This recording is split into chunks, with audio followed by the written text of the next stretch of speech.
你看，这么就给我一张这么大的啊！这个是姐夫二姐的，这个是大姨的啊，我记得了啊。兄弟们好，今天是这么回事啊！今天我那个车去做了一个开关仪式啊，然后按照当地老人的规矩的话，是要回来做一个双线仪式。其实我们加起来的话，一共是做了3次了啊！可不在，大姐也拿了一张过来啊。开始了啊，节目。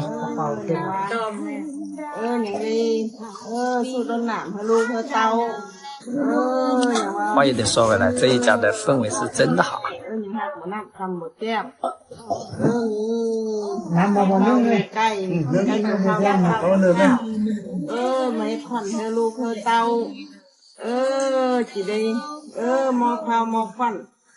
chỉ đây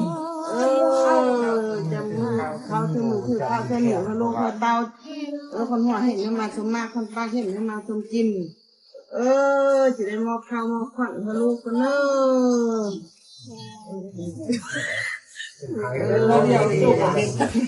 什么业务不太熟悉了nhưng mà mi lau mi cay mà làm ô su khoản lô khao tao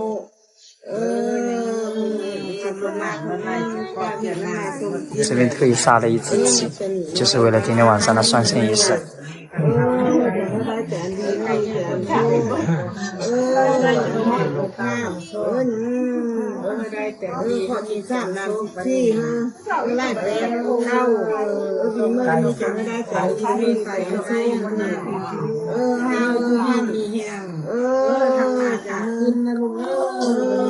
thìอย่าสาหน้าอย่าเรื่องเข้าไปถึงงานเข้ามาถึงบ้าน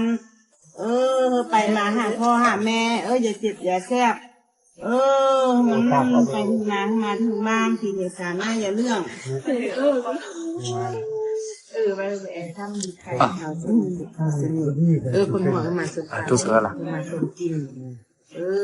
เป็นลูกเป็นเมียกันจำเขาเป็นเขาตัวนี้เขามาเห็นมันสนุกไปสร้างเห็นมาเห็นคนใส่ไรมาก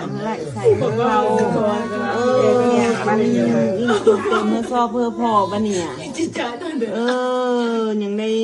เสียเงินเสียคำก้อนบ้านนี้ไม่ได้แต่ดีแล้วมีแต่โชคได้บ้านเนี่ยโชคแบบบ้านเนี่ยโชคแบบบ้านนี้งามหันกว่าเธอกำแล้วคนลูกคนพวกจำของกันมีกันยุ่งกว้างของกันสร้างเป็นยอดทุกคนไม่เจอหมาหัวห้างเมียมีหัวห้างเมียมีเนอะก็กำเอาเดียวมีโป้งไปแล้ว你看这一家人有说有笑的，是不是？就像是做仪式，氛围特别好啊！你就吃了。เป็นแม่ก็กำคนลูกคนเต้ายกตัวเราเอาหั่นตัวเยอะแต่ว่าจ่ายเงินเดือนมาหากว่าโอ้หาเลยแต่ว่าจ่ายว่าถูกเดียวมันเยอะก็จ้างทุกอย่างขอบใจ我那边先生肚子饿了มีโชคมีใครมีตีนไก่สะเบิกตีนไก่บางทีงามอันที่ก็กาวเอาเป็นใหญ่กว่าเธอกำเอาขนมขนมใจมั้ยจะเธอหาเธอหั่นมีแห้ง继续呢谢谢啊ขอบใจ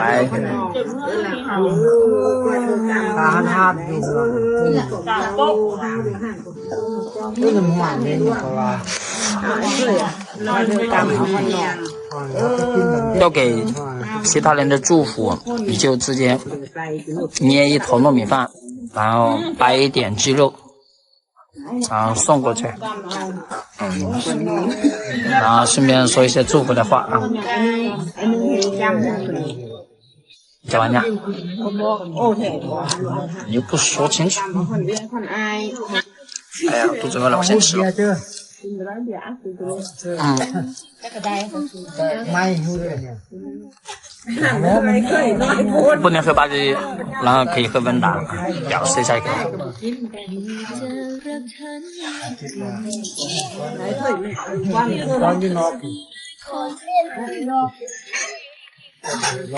等住，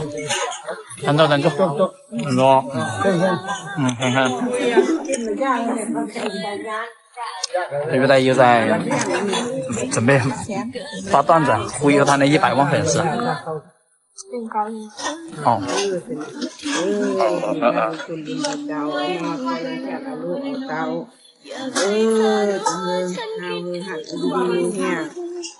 ขอไล่ใส่ให้เข้าก็ดีให้ได้แต่ดีให้มีแต่ทุกไปหาเงินหาคำก็มีโชคมีใส่หาอยู่ดีมีแหงได้บัดนี้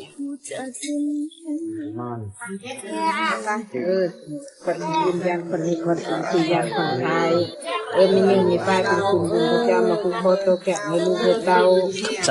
ให้รำเทน่าให้ลูกได้แต่ดีให้ลูกมีแต่โชคฝ่าไม้ปีนไม้นี่ให้ลูกอยู่ดีมีแหงมีอายุมันคนยืนนะลูกสองเงินสองคำก็โชคก็ใส่ให้ได้เงินมากให้ได้เล่นหลายคนมู่นะลูกใจ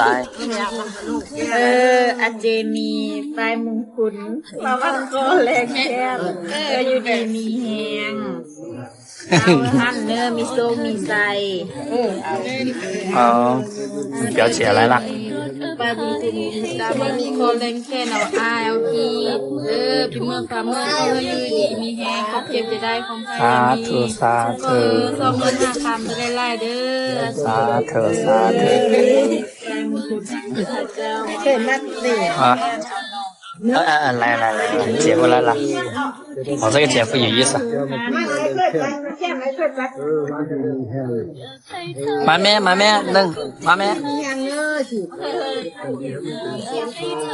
来嘛，小子来了，来嘛，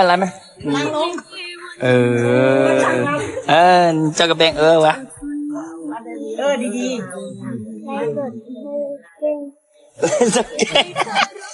你说的是真的？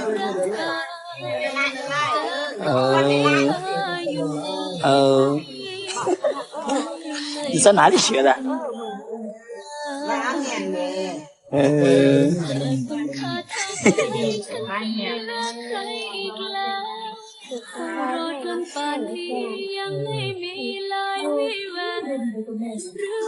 你这是要打死结呀？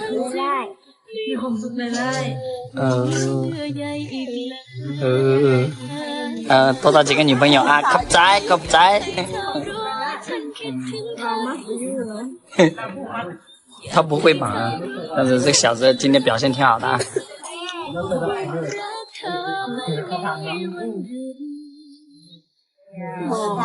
聊可以啦，我都没端稳。那还没给老婆用啊。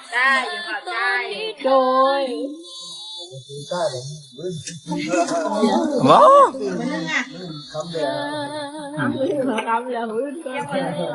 这个仪式就在我们的欢声笑语中完成了。有意思吧，兄弟们？那先到这里啊，点赞、评论、转发，拜拜。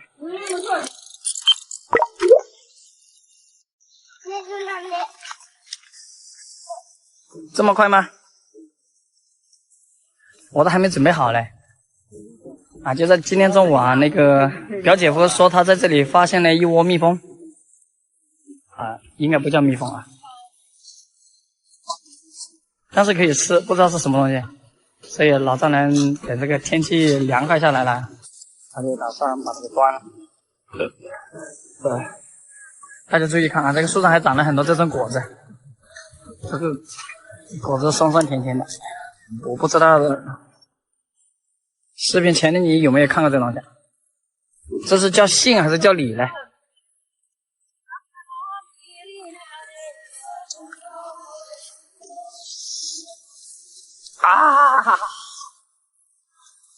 好酸啊！人呢？放哪去？舅舅给你吃这个好吃，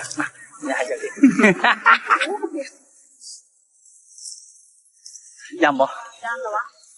ปากกาคุ้มบ่ กัดคือตัว ไม่เนี่ยมันตัวเพิ่มบ่ ตัวมีม ตัวมีมั้ย คือตัวเผือก 哦像蜜蜂一样的东西看不到人呢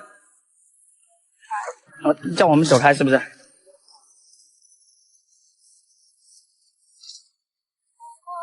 我去平时去摘那个蜂蜜需要点火今天我都没准备好就已经摘下来了哎呀能靠近吗这个不敢困吧不干了吧来，我们进去围着看看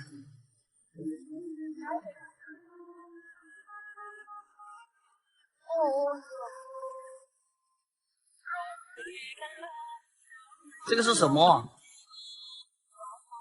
你说是蜜蜂它又比蜜蜂要小你说是苍蝇它就长得又比苍蝇好看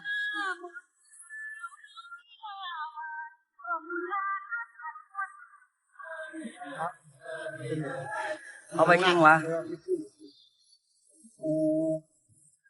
你โลนึงป่ะ มีโลนึง啊就是1公斤啊ทำหนัก这么重哇哎呦好重啊哎呀等嘿到手了嘎吧这个叫什么蜂那皮不带拿我压了我给你好吧好重啊我感觉这个树枝都要断掉对面来你尝尝行噻哎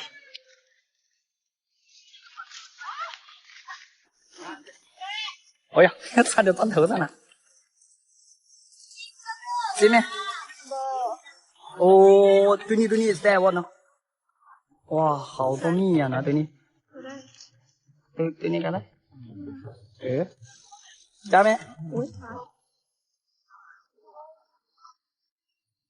对面快点我样เรา不กล้าขึ้นแล้วเราประกาศคนละตัวใช่เจ้า现在呢哇这个糖啊快点我都流口水了我用舌头直接舔口水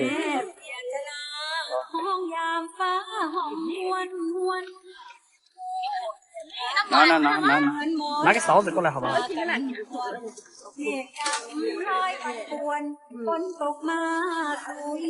还可以的哎总共才1公斤你们就不要吃我的好不好哎呦我拿到车上去算了谁你嘛哇好重啊这个哦我没念来对面我没好甜呐好甜呐哦好甜呐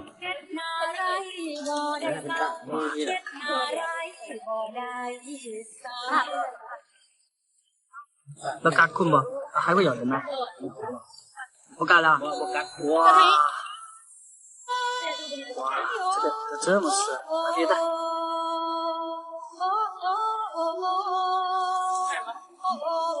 好甜哦带个多碰比那个蜂蜜还要比那个蜂蜜还要好吃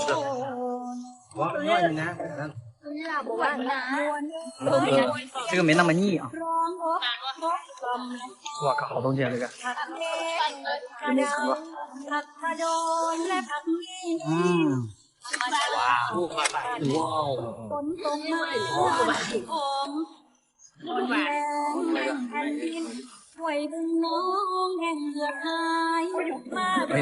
浪费呀来这个棍子给我嚼了快奥多麦进还要我嚼这个棍子这个好东西真是好东西啊ยังแค่ยังออก หวาน ก่อนจะกินมาเด้อมาช่วยกันก่อน 这个是好东西啊，经常咳嗽的可以多吃点。而且我要吃这个，给他给你。啊，给他呢，给他呢。叫个爱，咳嗽就要多吃点那个爱啊。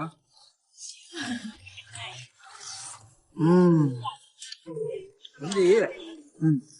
面带过多碰，比那个蜂蜜好吃一点。好东西真的。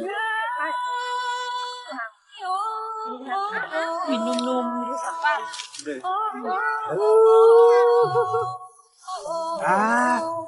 尝过这个蜜的，你看这几个人都赞不绝口啊。甜而不腻。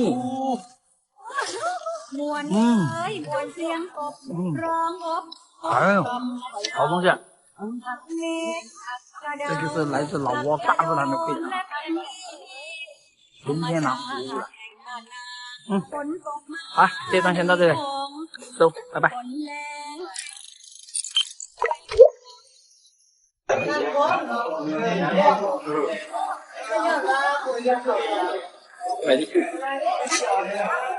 可以啊。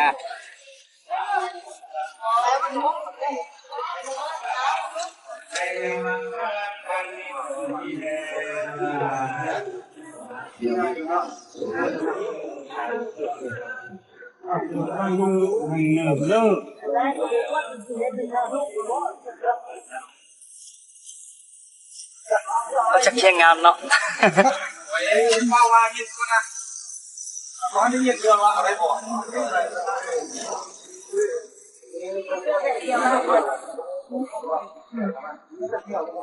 เอาเมียมา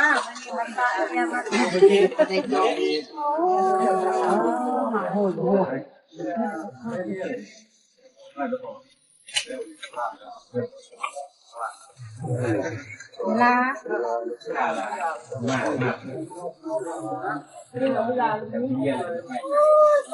เอาย่าง给大家看一下今天的伙食啊，牛肉，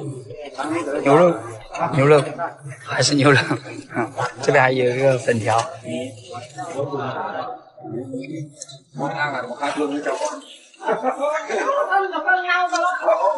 这里又来了宾客。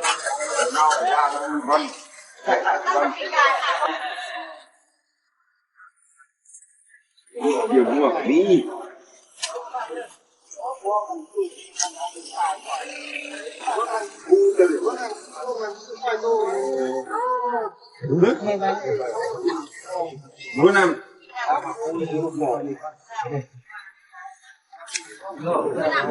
正如大家看到的，当地的份子钱一般都是5万到10万，也就是20到40块钱。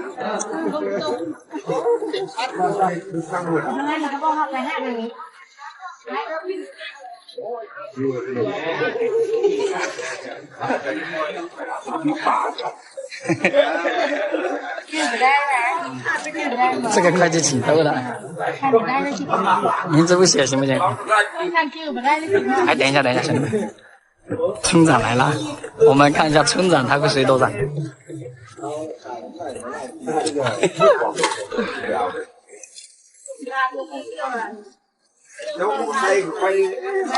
大部分是5万到10万。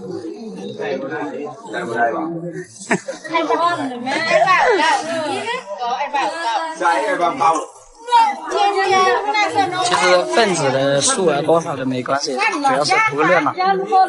这点说实话我是最欣赏的。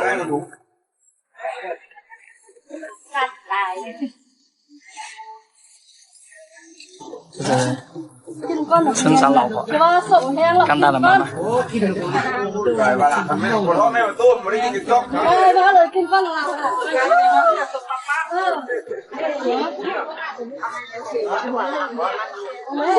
对你不该干了。不干的了。จะได้อันนี้ให้บ่ได้ว่ามีไล่วะ เอาใส่มือเรา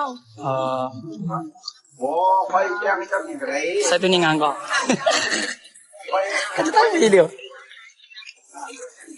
มาแข่งแล้วมาแล้วเนี่ย ไปนั่นนะ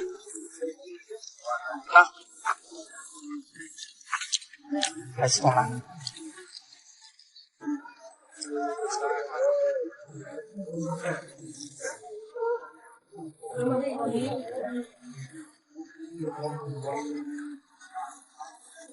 ไอ้ตัวนี้ใจละนึงนี่ใจส่งละวางก่อนแม่ไป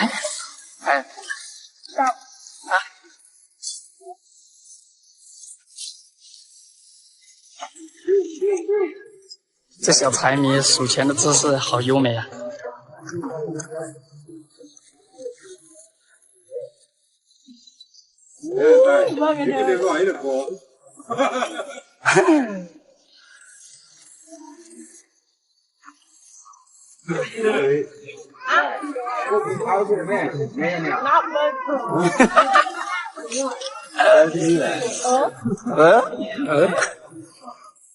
他也要一个名分啊，我也给了。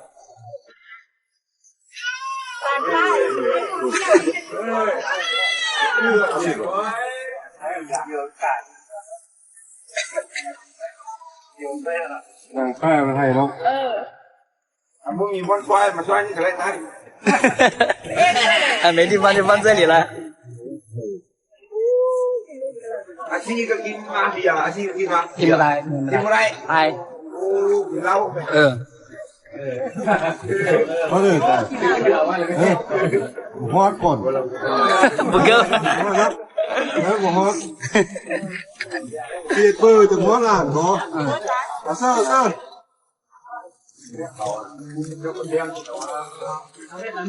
วจะชงเจ้าแรงคนเหนือน่ะ 啊，นี่เป็นอะไรคนไทยว่ะ 开始呢，แค่นึกอีกปันเดียวกันห่างคนนึงสิแต่หา来，发给，放来。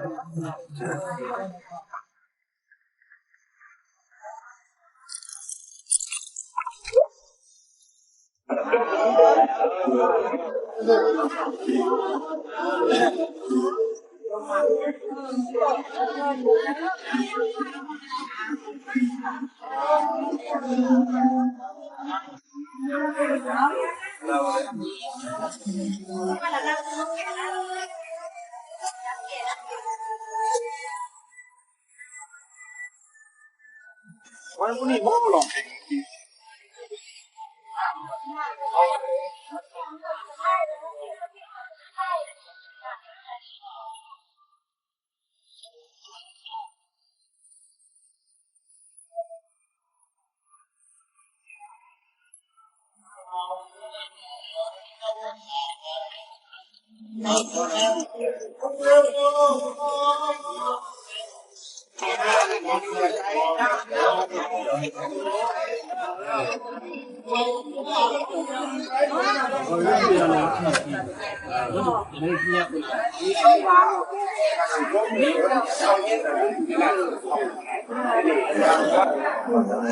อ้าวสันกาลูกเต้าหย่อมือนบเนาะได้ดอกไม้มาแล้วบ่ทางพ่อทางแม่สองกำสองไฟทางปู่ทางย่าทางตาทางยายลุงตาหน้าเบ้าผู้สุคนองค์การจะตั้งทางมาแต่ไกลมาประจันทร์วงสองนี้จังฮักก็แพ้เอากันไหนถ้าเป็นตัวแก้มมาที่หมดเสมอไปไว้มอบให้ทางหมอล่าหมอควานได้ไว้ใช้ให้ควานมันล่าลูกทางดีเด้อ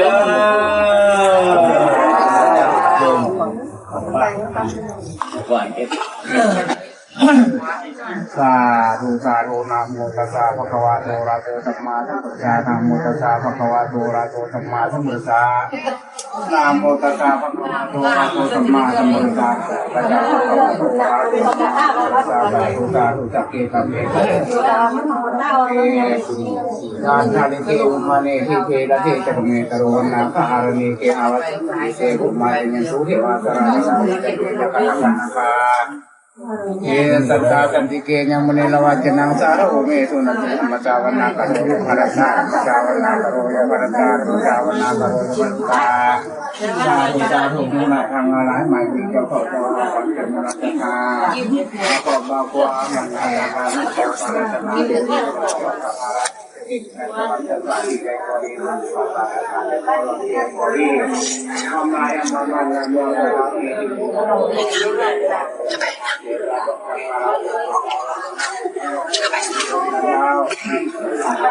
โอ้พระเจ้าเราเทวดาทำเป็นเราทำเป็นเราไปไปไปทำต้องเข้าของกันอย่างนั้นได้แต่ของก็เป็นจักรวาลขอโอ้จะทำ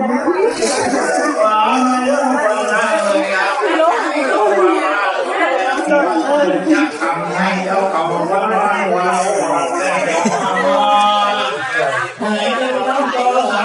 คนมาดีคนมาถึงความมีเกี่ยวกับคนมาแล้วทำไปให้เจ้าอยู่สวัสดีใส่ตัวน้อยใส่น้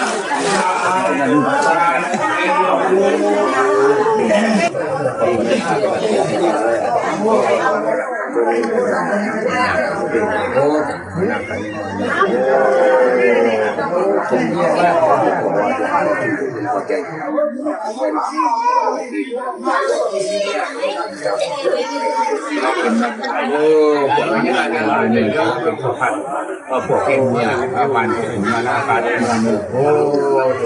เ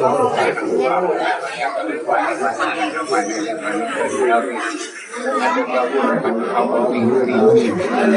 ทำอะไรทำถูกรักมาเลยผมถึงจะได้มองคนผมถึงจะได้วันนี้เขาเรียนกัน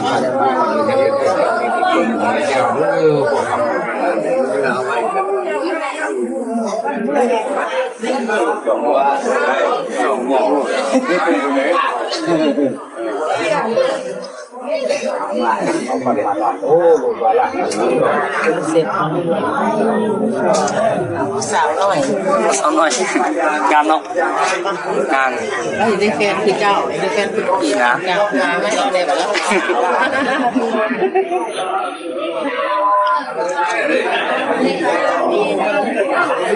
现在到了亲朋好友刷线的环节啊，不仅可以给新郎新娘刷线，也可以给自己的亲戚啊、朋友啊相互祝福。哎，轮到你了。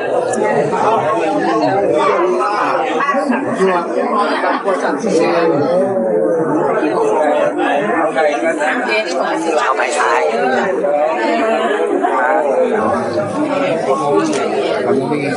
bisa cuma kepala jadi enggakด้วยเลย jadi enggak dia lewat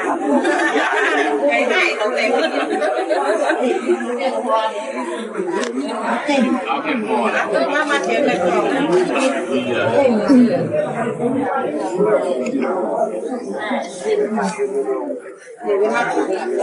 ว่าขอกันที่แรกกันเด้อใช่กันเด้อ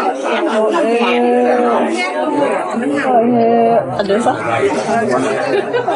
แม่ว่าหางเงินมัดการเดินยิงกันยากหลวงพ่อก็คือ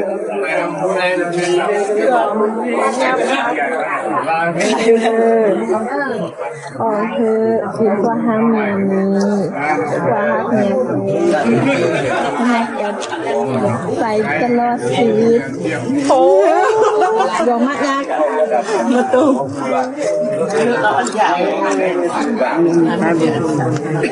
ใส่เงินมือหนีที่นึงมือสั่นกันนี่ซอยออกเตี้ยหัวจะมาสั่งขึ้นเตี้ยกุ่นเลยนะแม่เป็นหัวทางนี้ยามีเป็นอะไรมาอยู่炒完呀？炒完呀？ว่าไงได้ยังเงินตกรอที่นั่นแก好了，刷光。ไม่เมนนี่帮我来一下。陪着你啊，快点嘞。姐夫，小子不要辜负了我大姐啊，小子注意点啊，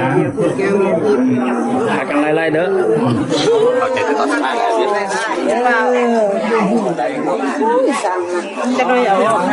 3คนเนาะจะแค่เนาะ大姐你眼睛睁亮点啊，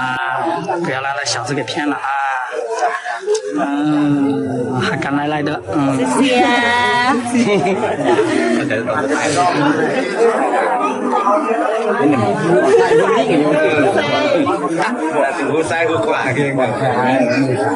这么讲究还分左右手。เด็กเข้ามาก่อนเมียเด็กเข้ามาป้อนขวดแล้วขวดนี่อัดขวดนี่อัด救命救！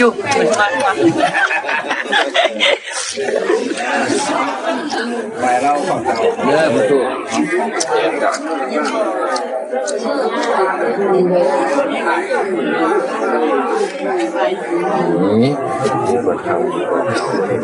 这是来自南门家的代表，应该是他们家亲戚，他要给这边的老人啊，就是主持婚礼的这个老人给他算个线，祝老人家长寿健康。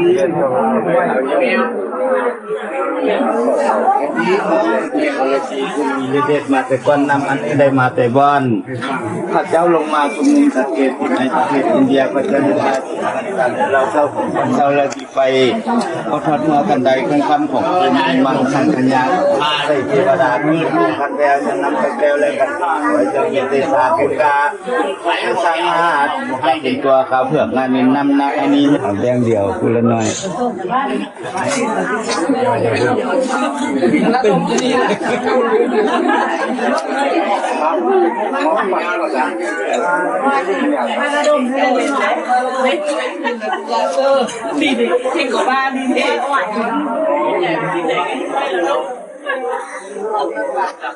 นอมือนก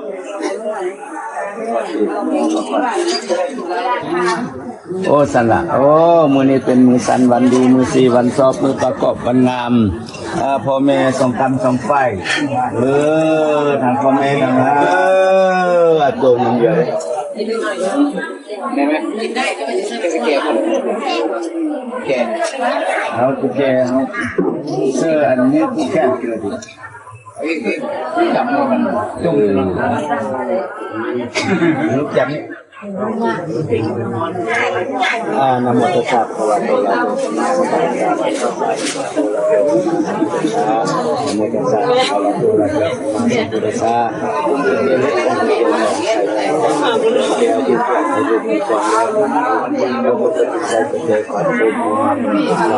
นี่เราไม่หวั่นวันได้พวกทางเมียเราทำงานได้ยินเรื่องของเขา整个婚礼的仪式现在基本上就接近尾声了啊，马上就要举行婚宴，现在要把这些东西系统的收拾一下。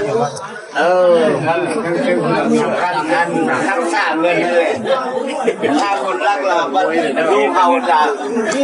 รักเงิน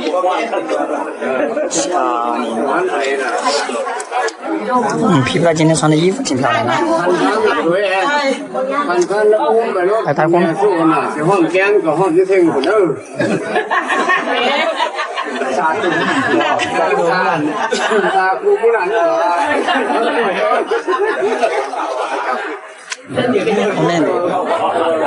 那เป็นตัวนี้งานก่อนตัวนี้แทนใช่ปะ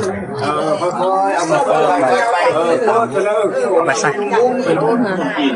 ไปได้ปะจะไปก่อนเป็นหนังจะไปได้ปะ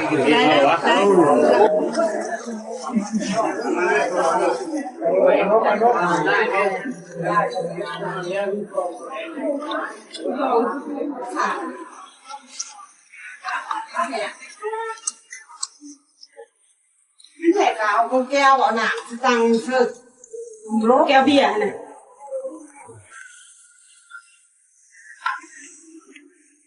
เอาอีกเลยค่ะ哎，这个东西有点重啊。มันนอนกับพี่ได้พูดเลยเดี๋ยว